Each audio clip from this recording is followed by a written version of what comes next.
Survivor Season 47 is almost here, which means it's time for another riveting season of castaways competing in Fiji. And joining me now is Aysha Welch, one of the contestants on the upcoming season. Aysha, pumped to be speaking with you. How are you feeling?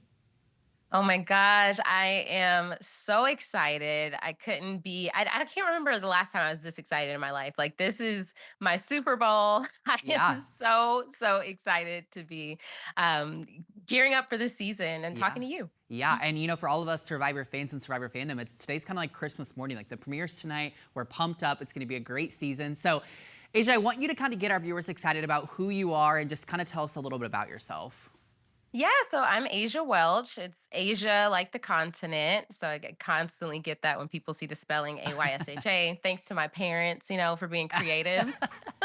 I am 32 years old. I'm originally from DeSoto, Texas, and currently living in Houston, Texas. I've been in Houston for like the past 11 years. By day, I'm an IT consultant. So I'm basically like problem solving all day. I work from home with my two adorable dogs that you see behind me, Pepper and Cinnamon.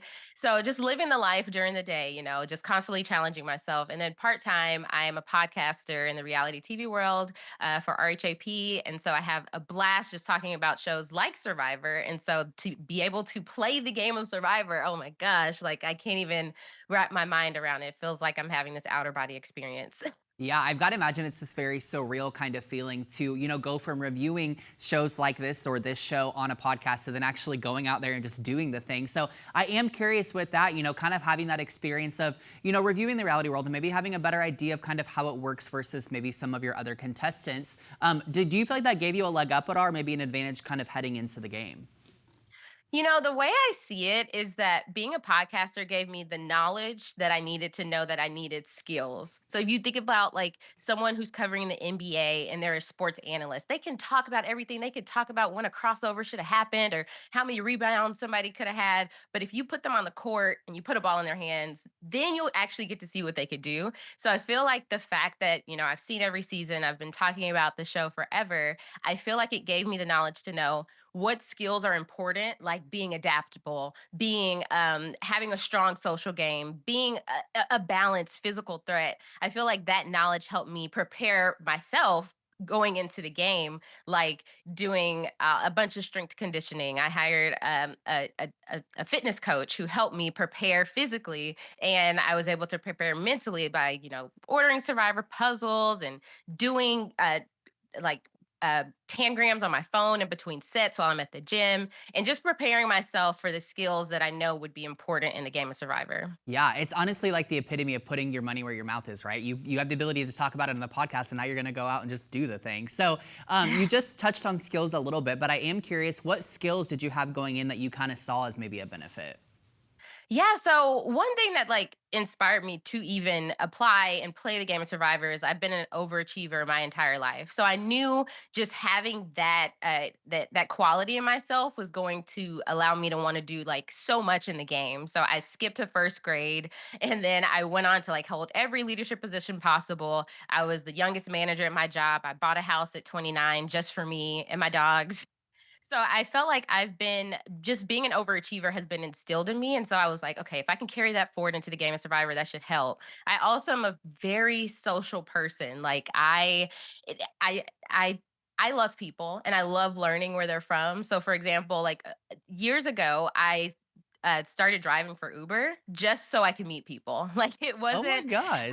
yeah, it was just like, hey, I want to get to know the people all across, all around Houston. And literally it did. I had the most amazing conversations with people on just like a 20-minute drive. And so that was like so fun for me. And so I think with like my diverse group of friends from all walks of life, from high school to college to work to everywhere that I meet people, whether it be a plane or I randomly met them at the gym. I enjoy connecting with people. And I feel like in the game of Survivor, when you're bringing people from all walks of life, it just says it every season, people from all walks of life come together, then I felt like, okay, no matter how different I am from somebody on my tribe or someone on another tribe, I feel like I'll be able to form that connection because of my life experience. Yeah, absolutely. When I think that really speaks to the person that you are. And I love this idea that you have kind of like paved your own way, especially like in your adulthood, right? Like you didn't expect or ask someone else to do that for you. So I'm kind of excited to see how that translates in your game on the island as well. So I'm curious to know, what would you say is maybe your why for wanting to compete on Survivor?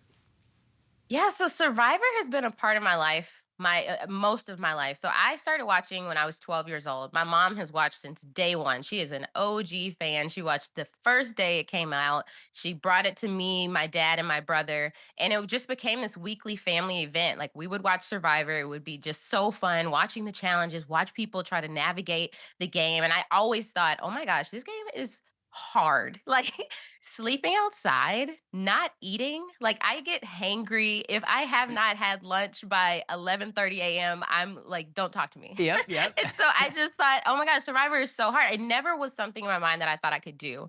But I think when I reached the age of 30, that's when I was just like, 30s are the new 20s. This is the time to just enjoy everything I've been working hard for throughout my 20s. And I was like, oh, okay, it's game time. What do I want to do to push myself? What do I want to do to go on an amazing adventure? And it was like Survivor would be perfect. And I was just like, you know what, Asia, you could do it. Like, stop underestimating yourself. And I feel like applying and making it onto the show and being able to play the game of Survivor just showed me what I'm capable of and showed me that I'm Mhm. capable of way more than I've ever given myself credit for. Yeah, and I love hearing that it started with watching with your family because I think anyone in kind of the survivor world has like they know exactly where they were, what they were doing when they first saw it, and I think that's like really just important to kind of your survivor experience overall. So, something I'm always kind of interested to see or know is, with these new contestants, any maybe like former player or survivor contestant that you kind of draw inspiration from, or maybe even see yourself kind of similarly playing as.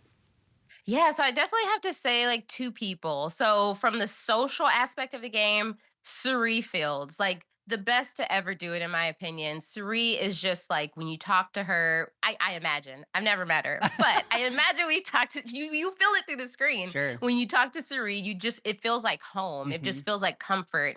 And I just felt like, okay, with my social abilities, if I can just channel Suri, if I could just channel the lore of Suri, if you will, that in the game, like people will just not want to vote me out because they like me. They want to be around me, so they have no reason to want me gone. They Mm. other people could be above me in their hit list.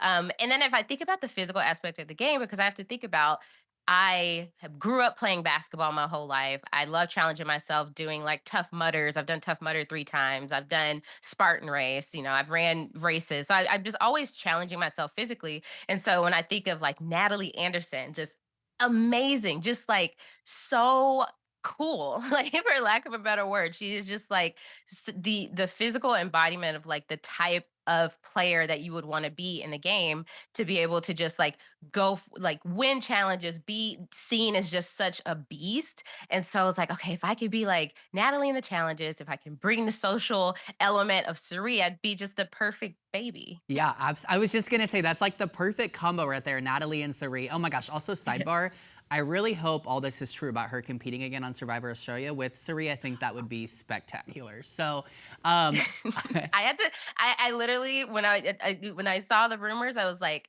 so excited, and I was like, "Wait, Asia, you should be excited about your own season of Survivor coming up." And I'm just like, "But it's Sari." but it's Sari. Yes, you're Yeah. always so excited to see her again. Okay, Asia, why do you think that you have what it takes to ultimately be the sole survivor?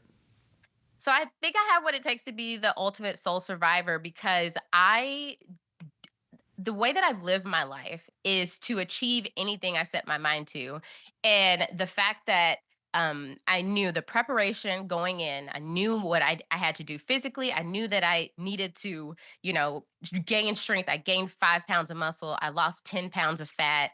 I was just like, okay, I'm getting in peak physical condition. I'm getting in peak mental condition. I stopped drinking alcohol for a few months before going out and playing. I just wanted to be in the best condition possible, mentally, physically, emotionally. I just was like in a place where I usually in life, I'm like thinking about, okay, I'm the type of person that goes on vacation and I'm like, what's the next vacation? Like, let's do Right. it again. Let's start planning now. Let's book trips. But then leading up to Survivor, I was just like, I'm going to be where my feet are. I'm going to be so present and then just enjoy this moment. And so going in, just knowing that I was putting myself in the best shape possible, I knew that the sky was the limit and that I was going to be so locked in, so zoned in, to be able to do the best that I could do. And I was the only one standing in my way. Yeah, I love that. The only one standing in your way. So, if fans want to keep up with you, Asia, throughout the season, how do they go about doing that?